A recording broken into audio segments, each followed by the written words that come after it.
Hello friends, welcome you all. आज मैं आपके लिए जो वीडियो लेकर आ रहा हूँ बात करेंगे बजाज हाउसिंग फाइनेंस। मार्केट में आते ही तबाही मचा दी, लेकिन इसको छोड़ के एक और स्टॉक को आज समझने की कोशिश करेंगे, वो भी हाउसिंग फाइनेंस की दुनिया का। रिवर्सल को समझेंगे, लेकिन स्टॉक लाइमलाइट से काफी दूर है। जरा सोचिए, ये बिल्डिंग, ये हाउस लाइमलाइट से बिल्कुल दूर, बट अलग ही वैल्यू है कि नहीं है? इसकी वैल्यू किसको समझ में आएगी? जो देख रहा है चीजों को, वैल्यू को समझ पा रहा है। बिल्कुल नीचे रिवर है, आराम से झरना है, और एक छोटा सा हाउस यहाँ पे आपको देखने को मिल रहा है। चलिए, हाउसिंग फाइनेंस के शेयर की बात कर रहे हैं।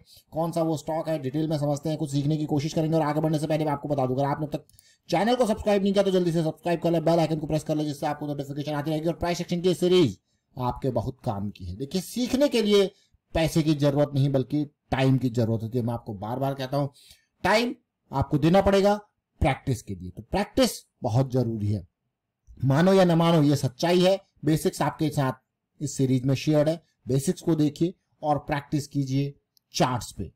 बिल्कुल प्रैक्टिकली जब आप चीजों को देखोगे, समझोगे, रिलेट कर पाओगे। ऑप्शन सेलिंग सीरीज भी आपके सामने है, ईटीएफ की चीजें भी आपके सामने है, हाई प्रोबेबिलिटी ब्रेकआउट्स आपके सामने है, साथ के साथ मैं कहूंगा रिवर्सल के कॉन्सेप्ट्स आपके सामने है। जी हाँ, बजाज हाउसिंग फाइनेंस अगर आप देखोगे, जबरदस्त रेवेन्यू ग्रोथ, जबरदस्त प्रॉफिटेबिलिटी, लेकिन पी रेशियो 78-79 के आसपास का। बड़ा स्टॉक हो चुका है लिस्टिंग के बाद, क्योंकि डबल से ऊपर की लिस्टिंग है तो बड़ा स्टॉक तो होना ही था। पर आज हम चर्चा करेंगे एक और हाउसिंग फाइनेंस, वहां बजाज, यहाँ एप्टस वैल्यू हाउसिंग फाइनेंस। अभी एक व्यूअर का कमेंट आया था एप्टस वैल्यू के ऊपर, तो जरा देखते हैं, समझने की कोशिश करते हैं। और अगर इस स्टॉक को देखो तो in comparison to Bajaj housing finance बहुत ही छोटा आप कहोगे। 18,000 करोड़ का मार्केट कैपिटलाइजेशन, 28 का पीई, समझ रहे हो? 28 का पीई मतलब इस बजाज फाइनेंस के हिसाब से आप देखो कितना कम है, आधे से भी कम है। क्योंकि 78 का आधा कितना होगा? 34, उससे भी कम के पीई पे ट्रेड कर रहा है ये शेयर। अब आप कहोगे what is this PE? P मतलब प्राइस टू अर्निंग, जो इसका प्राइस है उसके बेसिस पे जो इसकी अर्निंग है, ये रेशियो।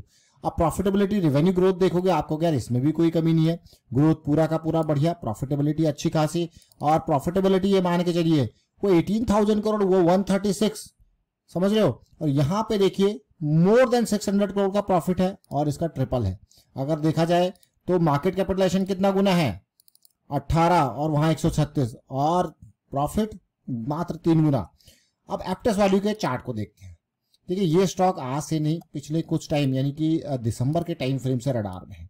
बट स्टॉक ने एक बड़ा मूव, जिसका एंटिसिपेशन, जिसका एक्सपेक्टेशन इस स्टॉक से था, वो दिया नहीं।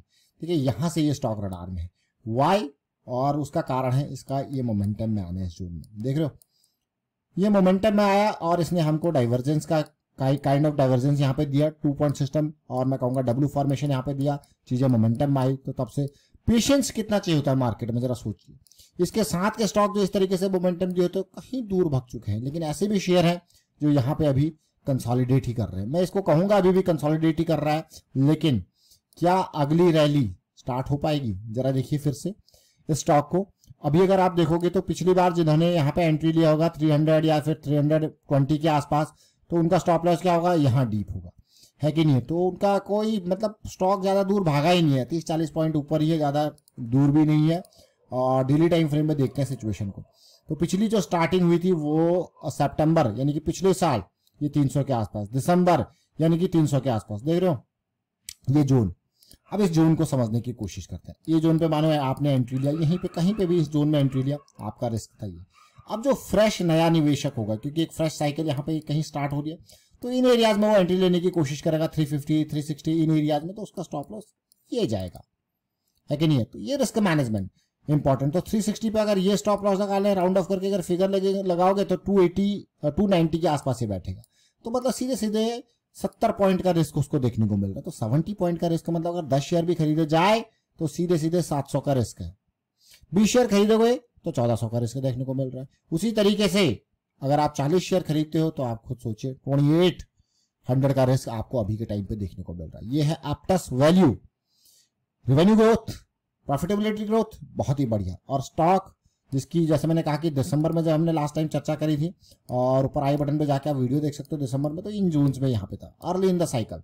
अभी क्या है, एक करेक्शन बढ़िया वाली देखिए, फिर से अर्ली इन द साइकिल में कहूँगा। अगर थोड़ा बहुत कंसोलिडेशन आता है तो यहाँ कहीं देखने को मिलेगा। मैं वीकली चार्ट पे आपको फिर से लेके जाऊंगा, और अगर अगले हफ्ते कुछ कंसोलिडेशन आता है, जरा ध्यान से देखेंगे इसको, तो ये कहीं पे ये देखिए तो और भी बढ़िया सिचुएशन होगी। क्यों? क्योंकि यहाँ पे कंसोलिडेशन ये ऊपर जा चुका है, तो हल्का सा हॉल्ट यहाँ पे देखने को मिलेगा, तो मजा आ जाएगा। अगर यहाँ पर हल्का हॉल्ट देखने को मिल जाए ना, फिर और बहुत बेहतरीन उम्मीद यहाँ से जग जाएगी। देखिए, क्योंकि ये ब्रेकआउट हुआ है, पुल बैक कंसोलिडेशन यहाँ पे, और फिर आपको देखने को मिलेगा और बढ़िया सिचुएशन। तो ये है Aptus housing value finance, Aptus value housing finance. देखिए किस तरीके से, लेकिन हमेशा देखिए स्टॉक मार्केट में हम रिस्क मैनेजमेंट के बारे में बात करते हैं दो तरीके का। एक overall risk management, how we are managing that overall risk management, वो है कि जैसे मान लो एक रैंडम नंबर लेते हैं, 10 लाख का आपका ओवरऑल कैपिटल का साइज है जो आप मार्केट में काम करो, तो उसमें आपने क्या किया, उसके 50 टुकड़े कर दिया, और हर टुकड़े को एलोकेट किया मात्र और मात्र 1/50। कितना हुआ? 20,000 ही तो हुआ, है कि नहीं? अब 20,000 मान लो एक स्टॉक, क्योंकि ये स्टॉक क्या है, इसको अगर आप तसल्ली से समझोगे तो ये एक मार्केट यहाँ पे रिस्क जरूर है। अब आपने सबसे पहला स्टेप ही ऐसा किया कि आपने रिस्क को मैनेज कर दिया।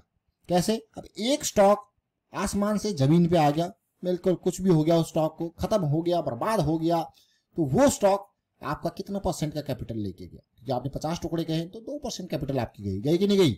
बस। और उसी तरीके से अब ऐसा तो नहीं है कि सारे के सारे जमीन पे आ जाएंगे आसमान से, ऐसा तो नहीं है।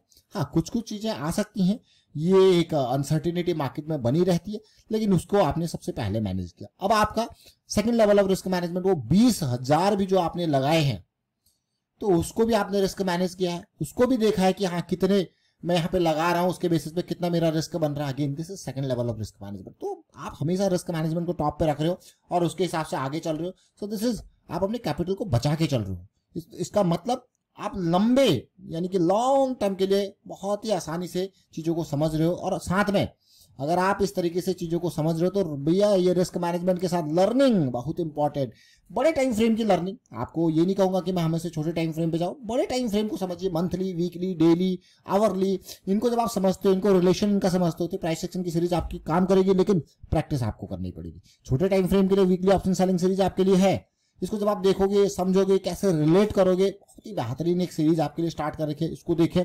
और साथ के साथ मैं आपको बार बार कहता हूं, जैसे हमने अभी रिस्क मैनेजमेंट के बारे में बात करी, जैसे अभी हमने लर्निंग के बारे में बात करी, ये बहुत ही की है मार्केट के लिए। तो ये अब क्या है कि जो नए लोग मार्केट में एंटर करते हैं, वो टिप्स या रिकमेंडेशन और स्कैम्स का शिकार बहुत जल्दी हो सकते हैं। मतलब काफी वुल्नरेबल लोग हैं वो। तो आपके सराउंडिंग में जो भी होता है, तो उसको इस चीज के बारे में जरूर अवेयर करें। रिस्क मैनेजमेंट और टिप्स या रिकमेंडेशन से दूर रह के लर्निंग के ऊपर ज्यादा फोकस करना है। इन दो चीजों से अवेयरनेस जरूर स्प्रेड करते रहें। एंड वाइंड अप करता हूं वीडियो को, आप शेयर कीजिए, लाइक कीजिए, and thank you for watching the video.